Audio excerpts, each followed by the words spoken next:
Assalamu alaikum wa rahmatullahi wa barakatuh, mes chers frères et sœurs. Aujourd'hui, Inch'Allah, nous allons voir les vertus et les mérites de la patience.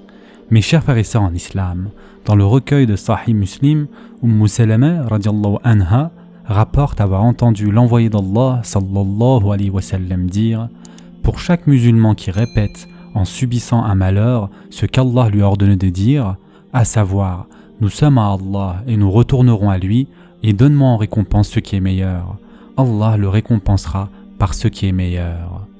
Salama radiallahu anha a aussi ajouté: à la mort de mon mari, Abu Salama, je me suis dit, quel musulman est meilleur qu'Abu Salama, qui est le premier à avoir émigré vers l'envoyé d'Allah, sallallahu alayhi wa sallam.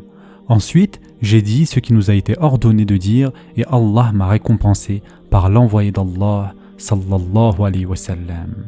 Abu Hurayra radiallahu anhu rapporte dans le recueil Sahih de Bukhari que l'envoyé d'Allah, sallallahu alayhi wa sallam, a dit, et ceci est un hadith qudsi, Allah dit: je n'ai d'autre récompense pour mon serviteur croyant lorsque j'emporte un être qui lui est cher dans ce monde et qu'il considère cela comme méritoire à mes yeux, que de lui accorder le paradis.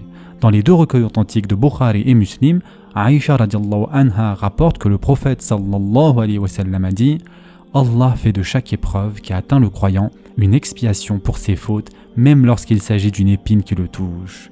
Et Abu Hurayra radiallahu anhu rapporte dans le Musnad de l'imam Ahmed ibn Hanbal le hadith où le prophète sallallahu alayhi wa sallam a dit: l'épreuve ne cesse de frapper le croyant ou la croyante dans leur corps, leurs biens et leur progéniture jusqu'à ce qu'ils rencontrent Allah sans le moindre péché. Subhanallah. Et enfin, pour terminer, mes chers frères et sœurs en islam, Habbab ibn al-Arad radiallahu anhu a dit, dans le hadith qui se trouve dans Bukhari: nous nous sommes plaints à l'envoyé d'Allah sallallahu alayhi wa sallam pendant qu'il avait la tête appuyée sur son manteau à l'ombre de la Kaaba. Nous lui avons dit: pourquoi tu n'implores pas le secours pour nous? Pourquoi tu n'invoques pas en notre faveur? Le prophète sallallahu alayhi wa sallam a dit: dans les peuples qui étaient avant vous, on prenait l'homme, on lui creusait un trou dans la terre où on le plaçait, puis on apportait une scie qu'on plaçait sur sa tête et on le coupait en deux. On passait les dents de fer à travers sa chaîne et ses os sans que cela ne le fasse revenir sur sa foi. Par Allah, Allah n'achèvera pas l'affaire de cette religion tant que le voyageur ne chemine pas sur sa monture de Sana'a à Hadramaut en ne craignant qu'Allah et le chacal pour son troupeau, mais vous voulez précipiter les choses. Ce sera tout pour aujourd'hui. En attendant, prenez soin de vous mes chers frères et sœurs et à très prochainement, Inch'Allah.